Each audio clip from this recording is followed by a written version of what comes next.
In May of 1992, an astounding qigong practice caused a sensation in Beijing, the capital city of China.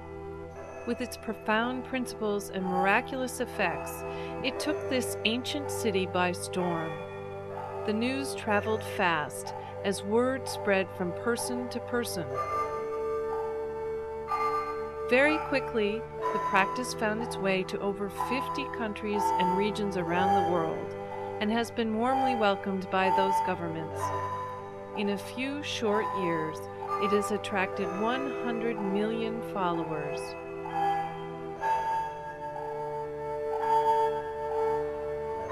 This is Falun Dafa, introduced by Mr. Li Hongzhi.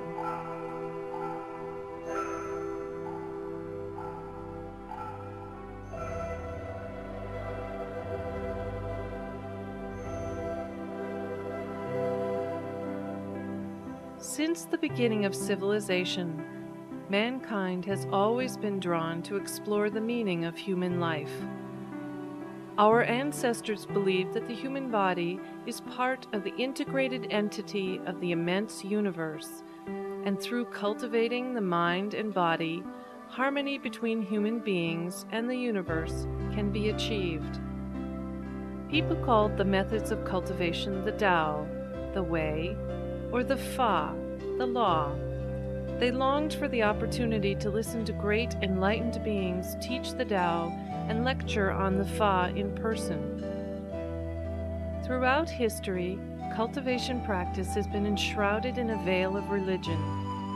People kept their faith in orthodox religions, stayed away from evil, and believed in goodness, cultivated themselves, nurtured their characters, and believed that this would lead them to return to the wonderful worlds from whence they came. For this reason, they lived free, fulfilling lives and were full of hope for the future.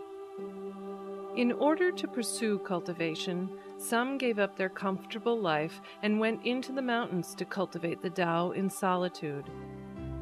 The exploration into human life and the universe from the perspective of spirituality is often regarded as something beyond reach, or even something superstitious.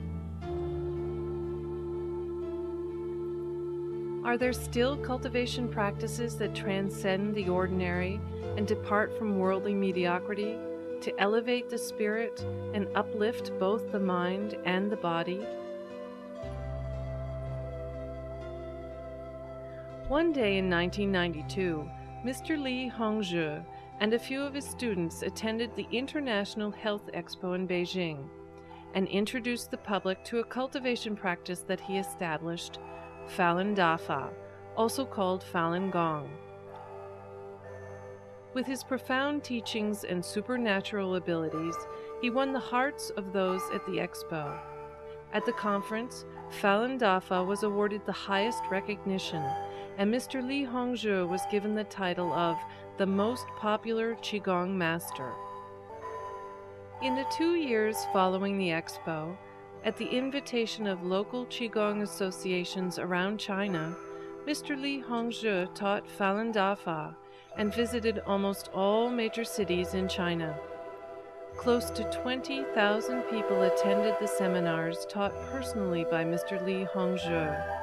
The number of students reached up to 4,000 or 5,000 in each of the seminars offered by Mr. Li in the later period of his teaching. This was unprecedented.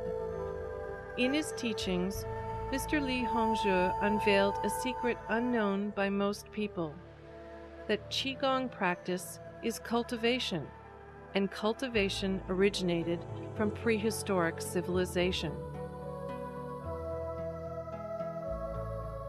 Prehistoric civilization is also called prehistoric culture, which is being studied nowadays to a great extent.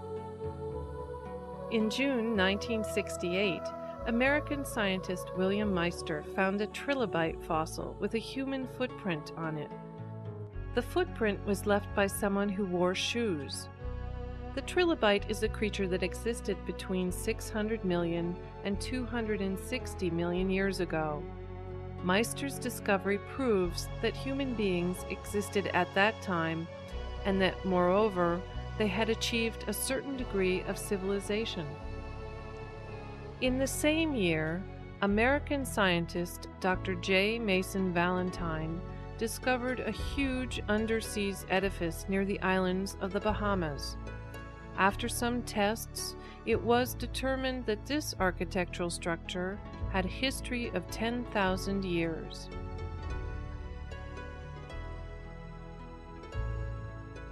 There have been many similar discoveries. Scientists publicly acknowledge that those discoveries are relics of prehistoric civilizations existing long before this present human civilization.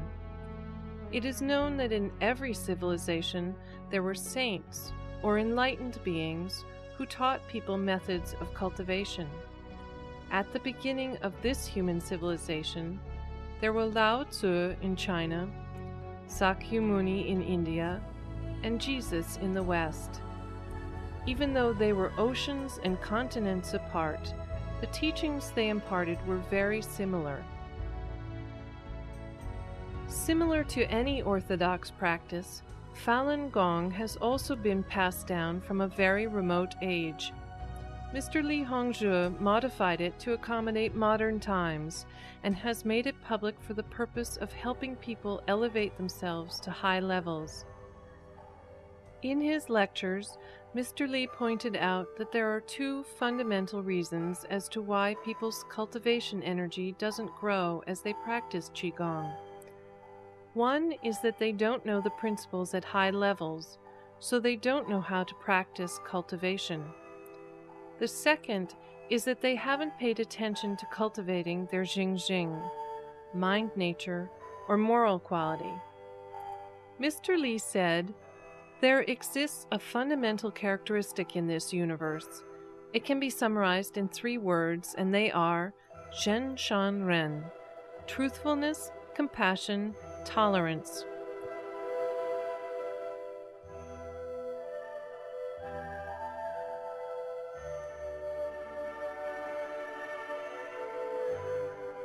Mr. Li also expounded on the correlation between qigong practice and sports, and qigong and religion, and he explained the fundamental cause of illness, the relationship between Chinese and Western medical practices, and the differences between alternative qigong healing and traditional hospital treatment. In 1995, Mr. Li compiled the contents of these lectures into a book called Zhuan Falun, to provide systematic guidelines for people to cultivate themselves in their quest to achieve higher levels of enlightenment.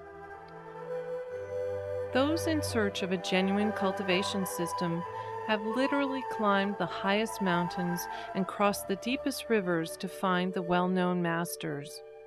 But after coming upon Falun Dafa and reading Zhuan Falun, they discovered that they had found the very thing they had been searching for all their lives. They found in this one book the answers to the questions they had about the universe, life, mankind, and cultivation. Among Falun Dafa cultivators, there are people of all different professions and all different ages. There are also many people from the scientific community who have master's and doctoral degrees, and people who are medical doctors and college professors. Even though they've mastered the most advanced technology, they can still see flaws in today's science. Upon listening to Mr. Li's flawless explanations of the human body, matter, morality, illness, time, space, and the universe, they were drawn to China's ancient cultivation culture